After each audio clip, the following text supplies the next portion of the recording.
감사합니다. 이 시간 아버지 주의 말씀을 증거하고자 합니다. 주님께서 아버지 저의 부족한 입술을 주장하시고 하나님의 말씀을 선포함으로 아버지 성의 기름 부심이 우리 모임 가운데 임하여질 수 있도록 주님 인도하여 주시옵소서.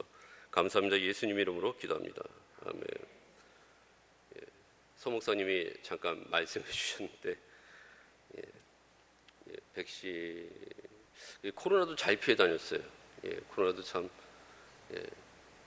그렇게 위험 지역도 많이 가고 그랬는데도 코로나를 잘 피해 가서 다행이라고 생각하고 좀 더 자유롭게 선교를 하고자 얀센을 맞았는데 저만 맞은 것도 아니고 다른 한인 선교사님들도 다 맞으셨었는데 저만 그렇게 됐어요.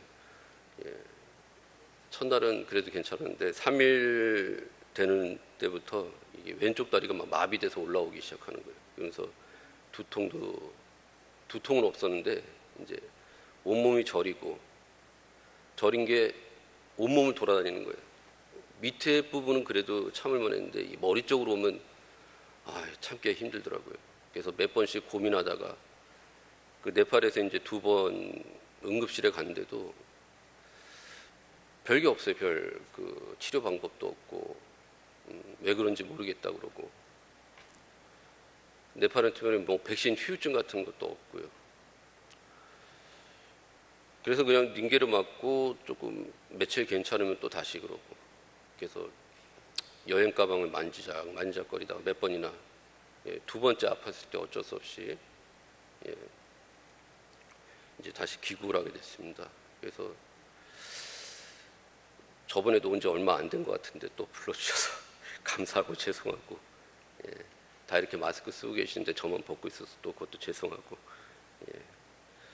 지금 많이 좋아졌습니다. 한국 들어올 때만 해도 굉장히 힘들었는데 병원 안 가고 한의원에서 침 맞으면서 또 한약을 먹으면서 많이 회복이 됐고 지금도 약간 남아있는데 감기처럼 약간 남아있는데 지금 많이 회복된 가운데 있습니다. 많은 분들이 기억해 주시고 또 기도해 주신 덕분이라고 생각합니다. 이 사도 바울은 루스드라에 이르러서 하나님의 말씀을 전하게 됩니다. 이곳에서 발을 쓰지 못하는 자, 걷지 못하는 자가 말씀을 듣고 있었는데 바울이 그를 주목합니다. 아마도 믿음으로 하나님의 말씀을 들었던 것 같습니다. 그러자 바울도 또한 믿음으로 화답합니다. 큰 소리로 내 발로 일어서라 하니 그 사람이 일어나서 걷게 됩니다. 그러자 그곳 사람들이 놀랍니다. 그래서 바울과 바나바를 높이면서 바나바는 제우스, 바울은 헤르메스라고 봉하면서 신이라고 높입니다. 그럴 때 바나바가 그들을 막으면서 여러분 어찌하여 이러한 일을 하십니까? 우리도 여러분들과 똑같은 성정을 가진 사람들입니다. 우리가 여러분들에게 복음을 전하는 것은 이러한 헛된 일을 버리고 우상 숭배하는 것을 버리고 천지와 바다와 만유를 지으신 살아계신 하나님만 섬기게 하려고 저희가 온 것입니다. 그래서 사람들을 겨우 말려서 제사를 드리지 못하게 합니다. 네팔도 83살이 되면 83이죠. 83살이 되면 집에서 살아있는 신으로 봉하게 됩니다. 그래서 83살이 되면 원래 그렇게 오래 살지 못하시거든요. 보통 70 이러니까. 그래서 83살이 되면 이제 집에서 살아있는 신으로 이제 제사도 드리고 섬기고 숭배하게 됩니다. 네와리 종족 같은 경우는 특별히 여자아이를 쿠마리, 그러니까 살아있는 여신으로 세우기도 합니다. 여신은 여신인데 좀 죄송한 얘기지만 월경이 시작되면 이제 다시 또 폐위가 됩니다. 그리고 다른 새로운 여신을 또한 찾게 됩니다. 힌두는 신이 2억 개가 넘습니다. 그래서 사람들이 길을 가다가 길에서 바위가 살짝 조금씩 매일매일 튀어나옵니다. 그런 사람들이 이게 신기하다. 영험한 기운이 있는 것 같다. 그래서 거기다 꽃을 바치기 시작하고 기도를 했는데 기도가 응답이 된 것 같아. 그러면 거기다 이제 제단을 꾸미고 그러면서 이제 또 하나의 신이 되는 것입니다. 그래서 유명한 신들은 원래부터가 신이 아니라 부처처럼 사람이 신이 되는 경우도 많습니다. 일단은 사람이 신으로 봉해지면 존경과 숭배를 받으면서 또한 좋은 대접을 받으면서 살 수 있습니다. 오늘 제자들도 루스드라에서 이러한 상황을 즐길 수도 있었지만, 아니면 이 또한 복음의 통로로 또 잘못 생각하고 그 상황을 받아들일 수 있었겠지만, 오히려 분노하고 옷을 찢고 소리를 지르며 거부하였다는 것입니다. 우리도 당신들과 똑같은 사람입니다. 오늘 여러분께 복음을 전하는 것은 바로 여러분들이 그러한 헛된 일을 버리고 살아계신 하나님께로 돌아오게끔 하기 위하여 우리가 복음을 전하는 것입니다. 만약에 그 상황을 누렸다면 바나와 바울은 그 지역에 머무는 동안 아마도 극진한 환대와 높임을 받았으며 아마 편히 지낼 수 있었을 것입니다. 바울이 루스드라에 오기 전에 어떤 일이 있었습니까? 이고니온에서 복음을 전하다가 돌에 맞아 죽을 뻔한 사건이 있었습니다. 그래서 도망온 것입니다.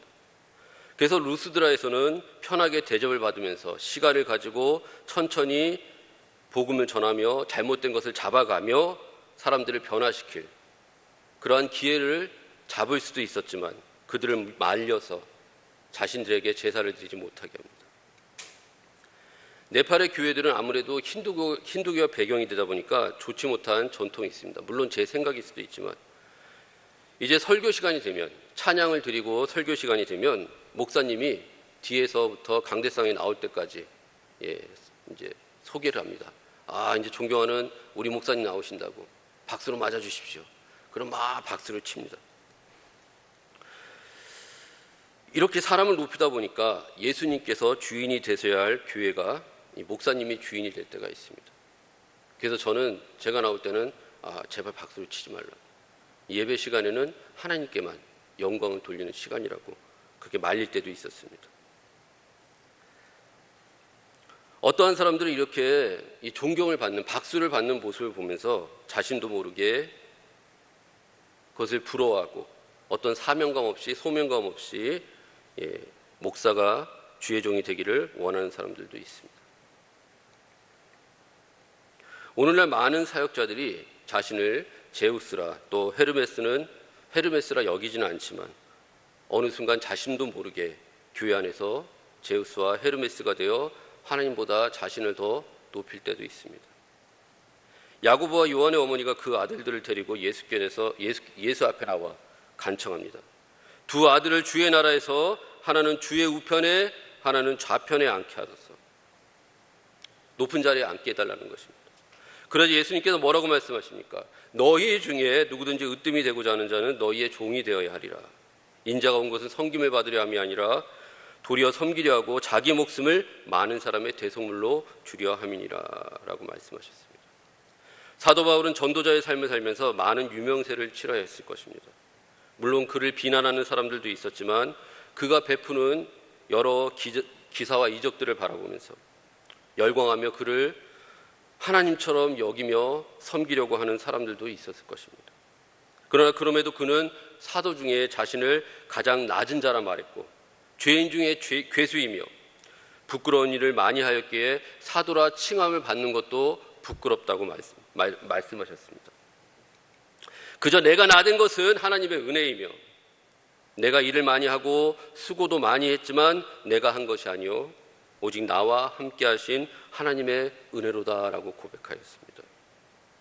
그러나 그렇게 하나님의 뜻대로 하나님이 원하시는 길을 간 결과는 비참하였습니다. 루스드라인들은 이고니온과 안디옥에서 몰려온 유대인들의 선동에 휘말려서 바울을 돌로 쳐서 성 밖에 내다버리게 됩니다. 입장을 바꿔서 우리가 이와 같은 일을 겪었다고 한번 생각해 보십시오. 그것도 하나님이 기뻐하시며 원하시는 길을 갔음에도 이렇게 억울한 일을 넘어서 목숨이 위태할 정도의 고난을 당했다고 생각해 보십시오. 선교지는 사도행전까지는 아니더라도 제자 행전 정도는 된다고 말씀드리고 싶습니다. 11년 가까이 써내려온 이 네팔의 행전은 물론 바울의 뒤를 쫓아가기도 민망할 정도로 정말 연약하지만 너무 힘들고 괴롭고 어려워서 몇 번이나 내려놓고 싶은 그런 어려움도 많았습니다.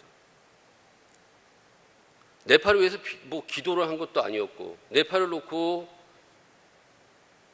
네팔이 비전이 있었던 것도 아니고, 꼭 네팔로 가야 할 이유도 없었던 제가 갑자기 하나님께 붙들려서 호주에서 네팔로 간 것은 분명히 하나님께서 나를 그곳에 보내셨다는 믿음이 있었기 때문이었습니다.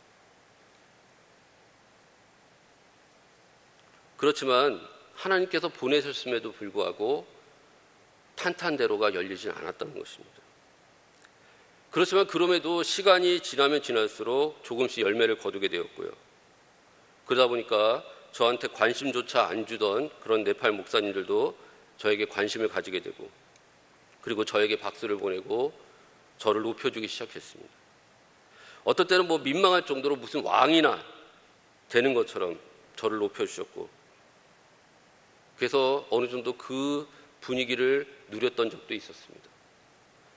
저는 어렸을 때 굉장히 고생을 많이 했습니다. 그래서 어머니가 많이 아프셨기 때문에 초등학교 때부터 믿기지 않으시겠지만 집안일도 많이 하고 청소도 하고 빨래도 하고 요리도 하고 그렇게 하면서 자라났습니다. 일도 굉장히 일찍 시작했고요. 물론 방황도 많이 했습니다. 자살로 삶을 마치고 싶을 만큼 그렇게 밑바닥 생활을 했던 사람이었습니다. 그러나 인생의 마지막 순간에 하나님께서 붙잡아 주셔서 다시 세워주셔서 이 자리까지 오게 된 것이었습니다. 그렇게 고생했기 때문에 어느 정도 좀 편하게 사역하고자 하는 마음도 있었습니다. 그렇지만 하나님께서 저를 네팔로 보내주셨고요. 많은 고생이 있었지만 어느 정도 수준까지 올라왔고 또 많은 열매를 다른 이들에게 보여줄 수 있는 그러한 단계까지 왔지만은 그러나 다 신기루와 같았습니다. 제가 가장 어려운 순간에 2,500만 원을 그때 이제 교회가 건물이 없었습니다. 임대로 예배를 드리고 있었는데 어떻게 보면 전 재산이었죠. 그것을 교회 부지를 구입하기 위해서 하나님께 드렸습니다. 드리고 나니까 손에 몇만 원밖에 없더라고요. 그 이국 땅에서. 당장 다음 달이 걱정이 되긴 했습니다. 믿음으로 드렸지만 그럼에도 불구하고 다음 달이 걱정이 됐어요. 월세도 내야 되고 교회 임대료도 내야 되고 아이들 학비도 내야 되고 밥도 먹어야 되는데 어떻게 하나. 고민하며 하나님께 기도했습니다. 너무 많이 드렸나 싶기도 하고 그때는 그랬습니다. 그럼에도 불구하고 하나님이 채워주실 것이라는 믿음이 있었지만 사인이 없으시더라고요. 근데 그때 이제 친구가 비행기 티켓을 저에게 보내줬고 무조건 한국으로 갔습니다. 한국으로 가면 뭔가 길이 열릴 것이다. 그래서 혼자 한국에 나왔죠. 물론 그때 당시는 2015년이었는데 불러주는 사람들도 없었습니다. 아이고 성교사님 나오셨습니까? 예, 저희 교회 한번 오시죠. 이런 게 없었습니다. 그냥 어느 누구도 전화가 오지 않는, 어디 가서 어떻게 해야 될지 모르는 그런 상황이었습니다. 그때 이제 저의 제자에게 전화가 왔습니다. 네팔에 지진이 났어요. 그게 2015년도 대지진이었는데 그때 아마 사람들이 9,000명이 죽었고요. 거의 8.0 가까이 큰 지진이 왔었는데 나중에 보니까 저희 동네더라고요. 그때가 오후 3시, 4시였는데 밤 12시까지 집에 전화가 안 되는 거예요. 딸하고 아들하고 아내만 있는데 발을 동동 굴렀죠. 나중에 이제 12시에 그래도 전화가 됐어요. 그때가 토요일이었는데 토요일은 네팔의 주일입니다. 그래서 주일날은 다시 한 주가 시작되는 날이에요. 교회에 있었는데 세 식구가 다 손을 잡고 이제 마지막 기도를 하고 있었다고 그러더라고요. 진짜 죽는 줄 알고 하나님 나라 가는 줄 알고 그 정도로 큰 지진이었는데 그 지진을 통해 많은 또 목회자들이 소천하고 또 많은 교회들이 무너지기도 했지만 하나님께서는 그 지진을 통해서 또한 저를 역전시켜 주셨습니다. 제게 필요한 모든 것들을 채우셨습니다. 그때 당시 갑자기 막 전화가 여기저기 쏟아지는 거예요. 차기현 선교사냐고. 예, 맞습니다. 누구누군데 이렇게 소식 들었다고. 그러면서 이제 선교비도 채워주시고 저희 가족들의 생활비도 채워주시고, 그리고 그 당시 이제 총회에서 또 목사님도 오시고, 그러다 보니까 그 빈 땅에 기적이 일어났죠. 바로 교회가 세워졌습니다. 그게 바로 등대 제1교회, 라이트하우스 제1교회고, 나중에는 제2교회도 세워지는 씨앗이 되었습니다. 그렇지만 어느 순간 그렇게 높아진 것 같았지만 롤러코스터처럼 밑바닥으로 내려가더라고요. 어느 날 저희 부교역자가 저를 불렀어요. 얘기 좀 하자고. 근데 이렇게 막 서류를 썼더라고요. 그러면서 성도 몇 분의 도장도 다 받아오고 사인 받아오고 뭐를 이렇게 봤더니 제가 비리를 저지르고 건축하는 과정에서 이제 8천만 원인가 어마어마한 돈을 이제 제 주머니에 넣었다는 거예요. 와, 그래서 이제 당신은 우리 교회에서 사역할 수 없다. 와, 눈앞이 핑 도는 것이었어요. 그때 당시는 정말 그 믿었던 전사, 그렇게 몇 년을 그 딸을 수술시켜 줄 정도로 그렇게 사랑하고 아끼고 도와줬는데 그렇게 뒤통수를 치니까 너무 억울하더라고요. 순간 화가 나서 막 때리고 싶다는 생각까지 들었어요. 약간의 다툼이 있었지만 그걸로 끝났어요. 지금 집에 돌아왔는데 너무 분하고 억울하더라고요. 야, 내가 어떻게 여기까지 왔는데, 내가 이 교회를 세우기 위해서, 우리 교회를 세우기 위해서 얼마나 헌신했는데 돌아오는 게 이거야? 기도도 안 되고, 정말 다윗의 기도처럼 누워도 잠도 안 오고 숨을 쉴 수도 없고, 그 거짓말을 듣고 다 이상한 눈으로 저를 쳐다보는 거예요. 순식간에 사기꾼 같은 사람이 돼버린 거예요. 너무 화가 났어요. 분노가 일었어요. 저거 왔다 갔다 하다가 어디 사고 안 당하나 그런 생각까지 했어요. 그렇지만 오늘 말씀처럼 바울의 여정과 예수 그리스도께서 이 땅에 오셔서 온갖 조롱과 박해 속에서도 꿋꿋이 자신의 사명인 십자가를 감당함에 있어서 자기 목숨을 아끼지 아니하셨던 것처럼 그 십자가, 그 바울의 사역을 묵상함으로써 이겨낼 수 있었습니다. 만일 오늘 바울과 바나바가 이 기회가 복음 전파의 좋은 기회라고 여겨 그들의 제사를 받아들이고 잠깐 동안이라도 그들의 신처럼 행동을 했더라면 오히려 바울을 해하고자 했던 유대인들이 아마 돌에 맞아 죽었을 것입니다. 그러나 바울과 바나바는 돌에 맞게 됩니다.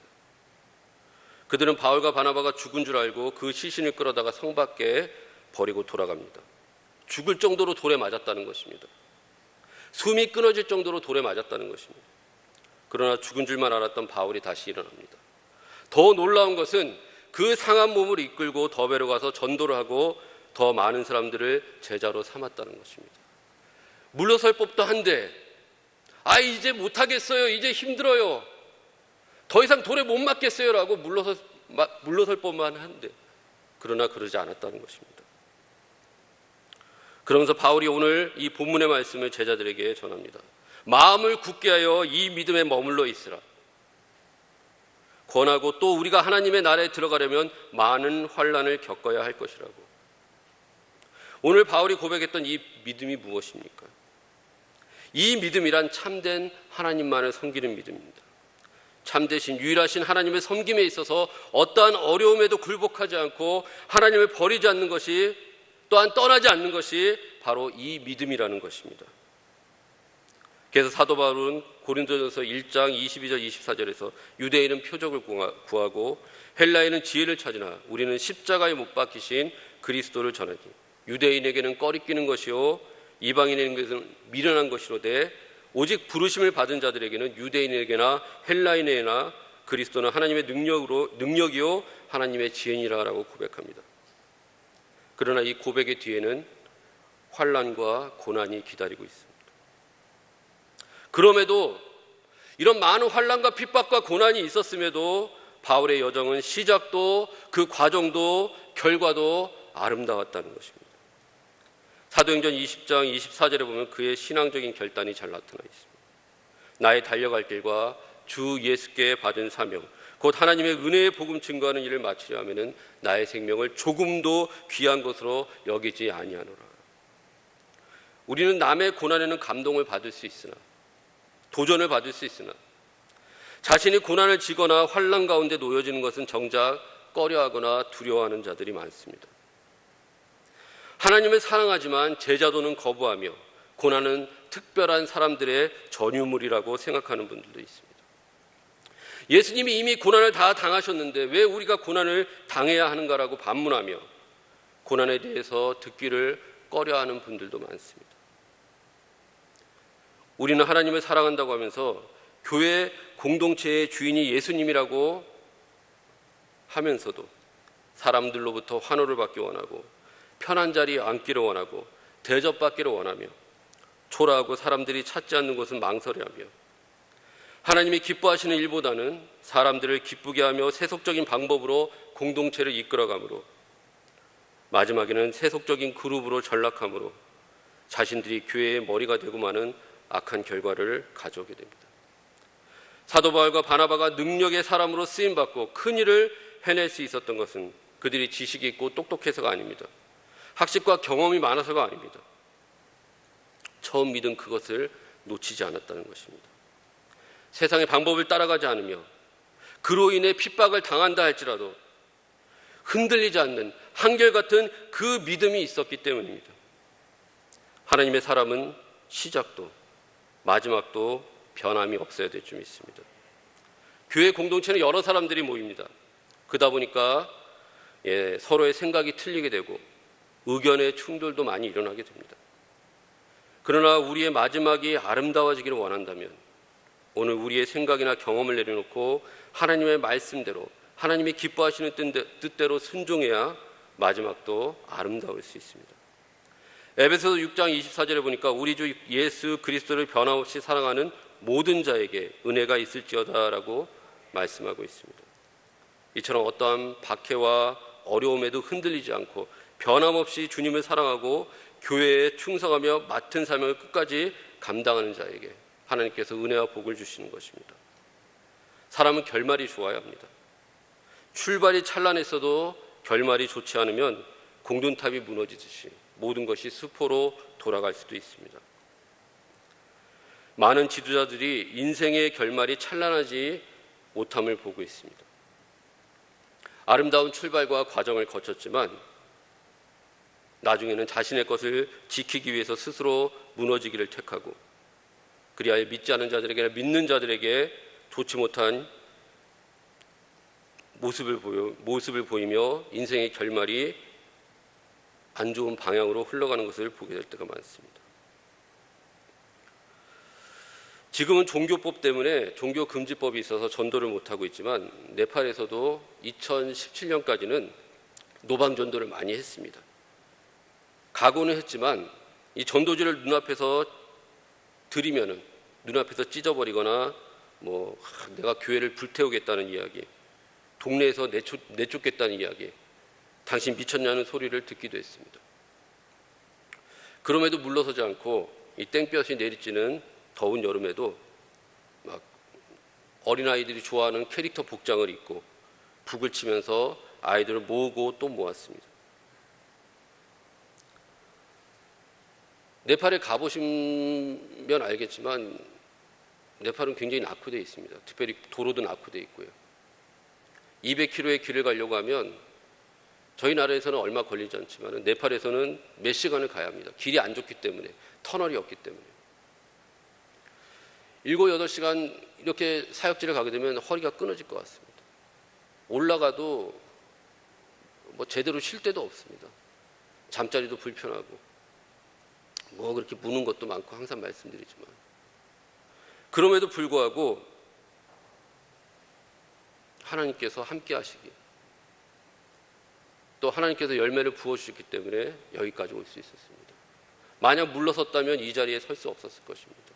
힘들고 어렵고 놓고 싶은 순간들이 있었지만 오늘 사도 바울이 그 제자들에게 말씀 주셨던 것처럼 그 믿음 가운데 굳게 섰을 때 하나님께서 그 약속대로 함께 하셨고 많은 열매를 허락하셨다는 것입니다. 그래서 그 후에 라이트하우스, 제1라이트하우스 교회, 제2라이트하우스 교회, 또 30개의 교회를 건축하는 데 있어서 많은 어려움들이 있었습니다. 그리고 차를 몰고 왔다 갔다 하면서 여기저기를 다니면서 많은 환란이 있었습니다. 많은 영적 전쟁이 있었습니다. 그냥 가정 예배, 구역 예배를 드리다 보면 사람들이 픽픽 쓰러질 때도 있습니다. 귀신이 들려서 저는 그런 모습이 두려운데 그런 모습도 굉장히 많이 봤습니다. 그냥 붙들고 늘어지고 2-3시간씩 막 기도하고 막 살려달라고 그렇게 기도하고 찬양하고 그랬을 때 진정이 되고 신이 2억 개가 넘다 보니까 영적 전쟁도 굉장히 심했습니다. 동서남북 다 네팔 분들만 살기 때문에 문만 열면 다 네팔 분들이에요. 새벽마다 종치는 소리, 제사 지내는 소리, 향 냄새 정말 힘들었습니다. 그러나 그럼에도 불구하고 하나님께서 이곳까지, 이 자리까지 갈 수 있도록 저를 이끌어 주셨다는 것입니다. 내가 능력이 많아서가 아닙니다. 제가 능력이 많아서가 아닙니다. 사도 바울처럼 나의 나 된 것은 하나님의 은혜라는 것입니다. 하나님께서 양산 온누리 교회를 너무나도 사랑하십니다. 제가 여러분들을 높이려고 하는 것이 아닙니다. 이 코로나로 어려운 시기에도 작년에 2020년에 올해도 2021년도에도 어렵지만 네팔의 목회자들을 위해서 성도님들을 위해서 그 섬기시는 손길을 제가 기억하며 또한 하나님께서 기뻐하시며 또한 기억하실 줄 믿습니다. 양산 온누리 교회뿐만 아니라 많은 교회들의 동참으로 작년에도 800가정, 이번 연도에도 800가정을 넘어서 1100가정을 도울 수 있었습니다. 얼마 되지 않는 돈이지만 그분들에게 큰 도움이 됐습니다. 오늘 힘들고 어려운 우리의 인생길이지만 우리 이렇게 고백해 봅시다. 내가 달려갈 길과 주 예수께 받은 사명 곧 하나님의 은혜의 복음 증언하는 일을 마치려 하면 나의 생명조차 조금도 귀한 것으로 여기지 아니하느니. 우리가 방에만 앉아 있으면 환난, 핍박 아무것도 없습니다. 만약 제가 네팔에 가서 제 방에서만 가만히 있으면 아무런 문제가 없겠죠. 어떤 핍박과 고난도 없겠죠. 그렇지만 하나님의 복음 전하는 일, 하나님 나라 확장하는 일에는 핍박과 결박과 환난이 따를 수밖에 없습니다. 우리는 찬양합니다. 이 믿음 더욱 굳세라. 주가 지켜주시리. 어두운 밤에도 주의 밝은 빛 인도하여 주신다. 그렇게 찬양을 합니다. 그렇지만 시험과 환난이 다가오면 이 믿음 가운데서 떠나 후퇴하는 분들을 많이 보게 됩니다. 코로나 팬데믹으로 많은 성도님들이 무너졌습니다. 많은 교회들이 여전히 어려운 가운데 있습니다. 교회에서 확진자가 나오면 함께 모여서 더 뜨겁게 기도해야 함에도 불구하고 공동체를 떠나는 분들이 많다는 이야기를 또한 듣게 됩니다. 또한 교회에서 제대로 대접받지 못하거나 다른 일들과 마찰이 생기면 시험이 들어서 또한 교회 공동체를 떠나는 일도 많습니다. 그러나 오늘 이 땅에서 낮아지고 낮아진 만큼 저 하나님 나라에서 높아질 줄 믿습니다. 우리가 복음을 전하다가 핍박당할지라도 물러서지 마십시오. 여러분들의 인생이 아름다운 결말로 맺어질 수 있도록 더욱더 복음 전하는 일에 매진하십시오. 의의 면류관이 여러분들에게 씌워주실 것입니다. 저 또한 기도합니다. 제 인생의 마지막이 아름다운 결말로 마무리될 수 있도록. 이번 2차 대유행으로 인해서 네팔에 270명의 목사님들과 리더분들이 소천하셨습니다. 40대 젊은 분들도 계셨고 15,000명의 성도가 출석하는 교회 단임 목사님과 또 아버지는 원로 목사님, 두 분이 한꺼번에 소천하는 그러한 일도 있었습니다. 그 외에 많은 유력한 지도자들이 소천하셨습니다. 대부분 교회 모임들을 통해서 감염되고 소천하셨습니다. 며칠 전에는 저의 협력교회 리빙오프 교회의 우떨 쿠마르 목사님의 사모님이 38에 코로나에 걸려서 소천하셨습니다. 바로 며칠 전이었습니다. 저번 주 이야기죠. 이번 주 이야기입니다. 너무나 충격이 되어서 그 딸이 초등학생 2학년인데 저희 학교에서, 저희 사라티 희망학교에서 공부하고 있습니다. 놀래서 인터넷을 통해서 전화를 했죠. 목사님께. 목사님이 담담하게 전화를 받으셨어요. 아이고, 소식 들으셨죠? 아유, 제 사모가 그렇게 됐어요. 목사님 이제 어떻게 해요? 어떻게 하죠? 이러는 것이 아니라, 아, 목사님이세요? 아, 예. 아, 잘 지내시죠? 예. 순간 제가 전화를 잘못했나 할 정도로 너무나 담담하게 얘기하시는 거예요. 아, 저보고 뭐 건강은 어떠냐, 그래서 조심스럽게, 아니, 사모님 코로나로 소천하셨다며. 아, 예, 그렇게 됐습니다. 지금 장례식 가고 있습니다. 이렇게 담담하게 얘기를 하시더라고요. 그러면서 오히려 저의 안부를 걱정해 주시더라고요.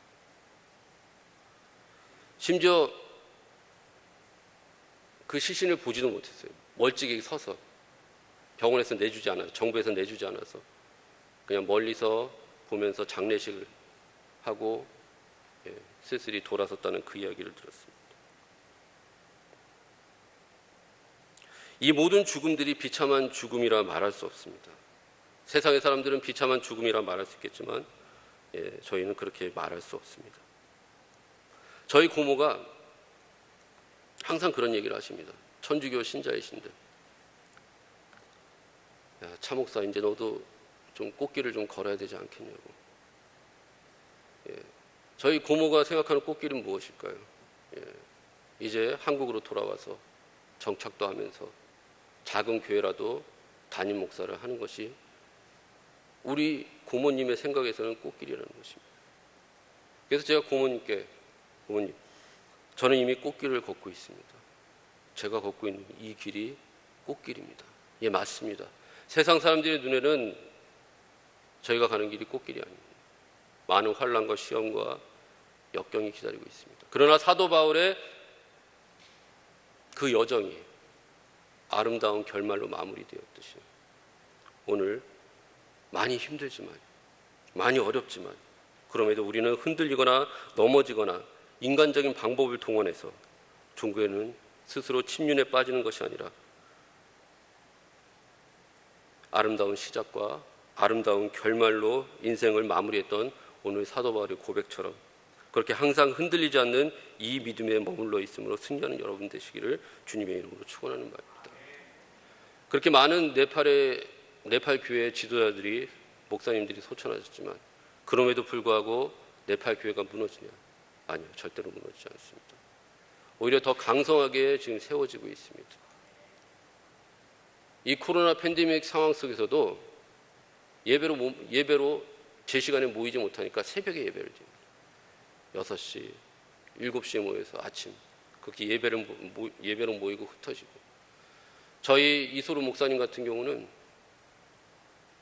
코로나 걸린 환자가 있는 집에도 아무런 꺼리낌 없이 가서 기도해 주시고 신방해 주시고, 그래서 이번 연도만 저희 30개 협력교회를 통해서 벌써 50명이 넘는 사람들이 세례를 받았습니다.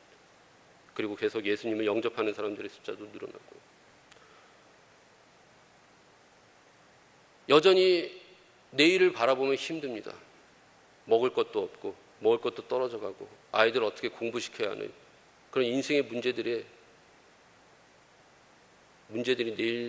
내일 또 내일 기다리고 있지만 그럼에도 불구하고 뒤로 물러서지 않습니다. 오늘 말씀처럼 이 믿음 위에 굳건히 서서 뒤로 물러서지 않는다는 것입니다. 예수 그리스도께서 가신 그 십자가의 길, 그리고 사도 바울이 갔던 그 길, 그 십자가의 길, 그 십자가의 길 가운데 오늘도 네팔 교회와 목사님들은 굳건히 서서 복음을 증거하고 있습니다.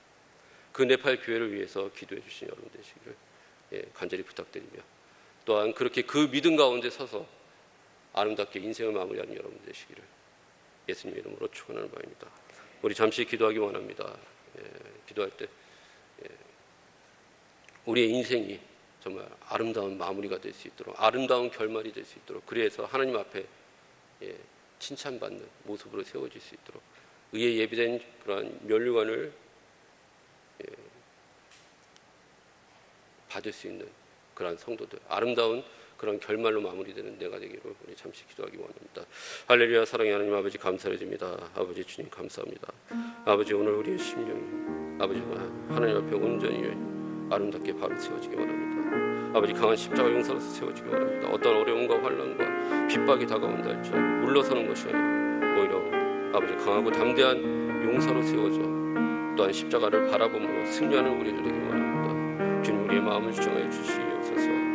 아버지, 코로나 팬데믹으로 많은 어려움들이 있습니다. 아버지, 정신적으로 육체적으로 아버지 우리를 힘들게 하는 많은 어려움들이 있습니다. 그럼에도 불구하고 우리는 뒤로 물러서는 것이 아니라 오히려 사도 바울처럼 더욱더 힘써 복음을 전하는 우리들이 되기 원합니다. 그리하여 의에 예비된 면류관을 받아들이는 우리들이 되기 원하오니 주여 도와주시옵소서. 감사합니다. 예수님 이름으로 기도합니다. 아멘. 할렐루야. 사랑해